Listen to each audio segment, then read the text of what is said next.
मीरपुर के एक गांव में एक सोना नाम का आदमी रहता था। वो अपने ठेला पर मिट्टी के गोल्डन खिलौने बेचा करता था। बच्चे वो खिलौने बड़े शौक से खरीदते थे। आ जाओ बच्चों, सोने के खिलौने, सोने के मिट्टी के खिलौने ले लो, सोने के मिट्टी के खिलौने ले लो।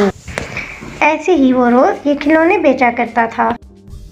वो एक स्कूल के सामने बच्चों को खिलौने बेचा करता था।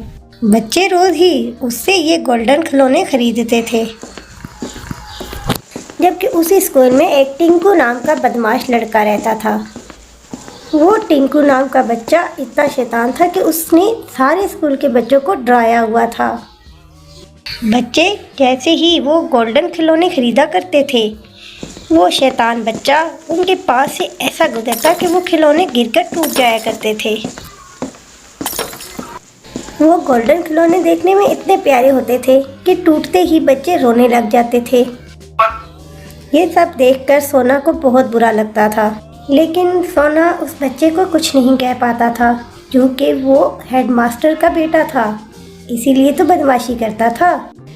एक दिन सोना की तबीयत बहुत ख़राब हो गई। अरे मोना, मेरी तबीयत दिन ब दिन खराब रहने लगी है। अगर मैं ये मिट्टी के खिलौने नहीं बेचूंगा तो फिर क्या होगा? घर का गुजर बसर कैसे चलेगा? मुझे तो कुछ समझ में नहीं आता। अरे बाबा, परेशान क्यों होते हो? मुझे दो ये सारे मिट्टी के खिलौने, ये गोल्डन खिलौने मैं जाके बेच आता हूँ। वैसे भी पढ़ाई तो मैं घर पर ही कर लेता हूँ। अब्बा जान, मैं रात को पढ़ाई कर लिया करूँगा। ये सब बातें सुनकर अली के पापा बहुत खुश हुए। दूसरे दिन अली गली गली मोहल्ला मोहल्ला बच्चों को खिलौने बेचने चला गया। गोल्डन खिलौने, गोल्डन खिलौने, आ जाओ बच्चों, ले लो गोल्डन खिलौने। ये सब कहते हुए अली बहुत से खिलौने बेचता है। ऐसे में उसका गुजर एक स्कूल के सामने होता है और वहाँ बच्चों को वो गोल्डन खिलौने बेचे। अरे वाह, यहाँ तो बहुत कमाई हो रही है। लेकिन वो क्या देखता है कि वहाँ एक शैतान बच्चा आता है और उन बच्चों के साथ टकरा कर उनके खिलौने बारी बारी तोड़ देता है। ये देखकर अली को तो बहुत गुस्सा आ रहा था। एक दिन उस टिंकू की नज़र अली पर पड़ी।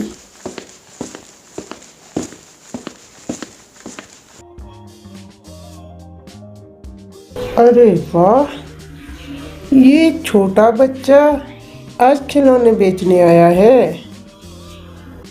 मैं जाता हूँ, जरा इसको मज़ा चखाता हूँ।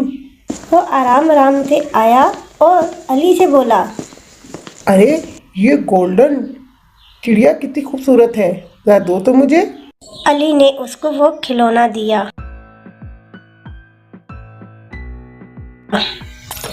तो उसने एकदम से नीचे गिरा दिया। अरे ये क्या, ये तो गिरते ही टूट गया। चले कोई नहीं, मुझे वो दूसरे वाला खिलौना दो। अली ये सब देख रहा था और हैरान हो रहा था।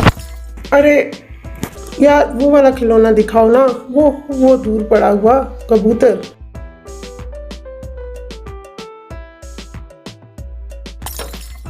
वो तोता दे दो।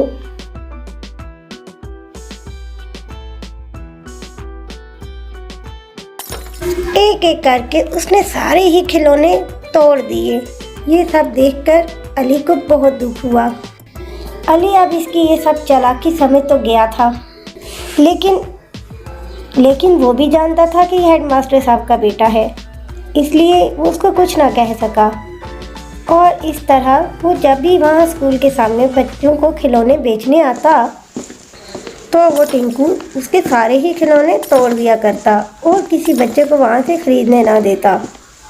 जब अली घर पहुँचता था तो उसकी माँ पूछती, बेटा कुछ पैसे लाए हो? घर में खाने के लिए भी कुछ नहीं है। अरे नहीं माँ, खिलौने तो सारे टूट जाते हैं रोज। वो बदमाश लड़का हेडमास्टर साहब का बेटा ना तो किसी को ख़रीदने देता है और ना ही खुद लेता है, बल्कि सारे ही एक एक करके तोड़ देता है।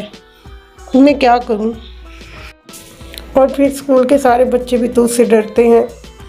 कोई मेरा साथ नहीं देता उसको सबक सिखाने में। क्या करूं माँ? ये कहते हुए अली फूट फूट कर रोने लगा। एक दिन अली अपने साइकिल के पास बैठा कुछ सोच रहा था कि ऐसे में उसके जहन में एक तरकीब आई। हाँ, ये ठीक रहेगा। आज के दिन अली ने एक कमाल का खिलौना बनाया, बहुत बड़ा खिलौना, ऐसा खिलौना जिसको हर बच्चा लेना चाहे। उसने वो खिलौना तैयार किया और उसके साथ वो गम चिपका दी।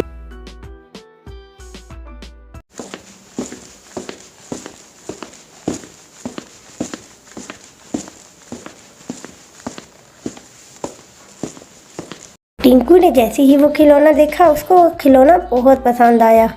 अरे वाह, इतना बड़ा और इतना शानदार खिलौना, ये तो मैं इससे ज़रूर लूँगा। और हाँ, आज मैं नहीं तोड़ूँगा कि इतना प्यारा खिलौना फिर पता नहीं ये लाए ना लाए। अरे भैया, ये खिलौना मुझे दे दो। अरे नहीं नहीं, मैं तुम्हें ये खिलौना नहीं दूँगा, ये बहुत महंगा है। अरे तो क्या हुआ, मुझे ये खिलौना चाहिए। नहीं नहीं, मैं तुमको नहीं दूंगा, ये मैंने खिलौना बहुत मेहनत से बनाया है और वैसे भी तुम इसको तोड़ दोगे। नहीं नहीं, आज मैं इसको नहीं तोड़ूंगा, तुम मुझे दे दो, ये खिलौना बहुत महंगा है। अच्छा, कितने का है? 100 रुपये का है। अच्छा ठीक है, ये लो 100 रुपया, ये मुझे दे दो प्लीज़। अली ने कुछ सोचा, फिर उसको वो खिलौना दे दिया तो वह खिलौना टिंकू के हाथ में ही चिपक के रह गया।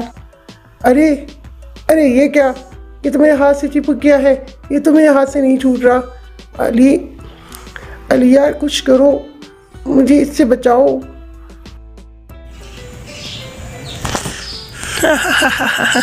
हाँ, अब देखो, तुम्हें मिली ना तुम्हारे किए की सज़ा। जैसा करोगे वैसा तो भरना ही पड़ता है। तुम ना रोज़ बच्चों के खिलौने तोड़ देते थे और मैं ये देखकर बहुत दुखी होता था। आज आखिर तुम्हें तुम्हारे किए की सज़ा मिल ही गई। मैं अब तुम्हारी कोई मदद नहीं कर सकता, तुम्हें जो करना है खुद ही करना होगा। जबकि वो अच्छे से जानता था कि ये जो काम है का असर 1 घंटे बाद ख़त्म हो जाएगा और वो इससे आज़ाद हो जाएगा। देखो यार, मैं वादा करता हूँ, आज के बाद मैं कभी किसी बच्चे को तंग नहीं करूँगा और ना ही मैं किसी बच्चे का खिलौना तोड़ूँगा। मुझे प्लीज़ इससे आज़ाद करा दो, मुझे बच्चे आज़ाद करा दो। बहुत दर्द हो रहे हैं और फिर मेरी मम्मा को पता चलेगा, क्या सोचेंगी। ठीक है, मैं तुम्हें आज़ाद कराता हूँ अगर तुमने वादा कर लिया है तो। हाँ हाँ, मैं वादा कर रहा हूँ, मैं इस पर कायम रहूँगा।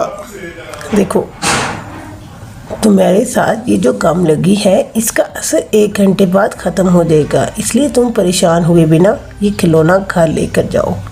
ठीक है, 1 घंटे के बाद तुम्हारे हाथ इससे आज़ाद हो जाएंगे।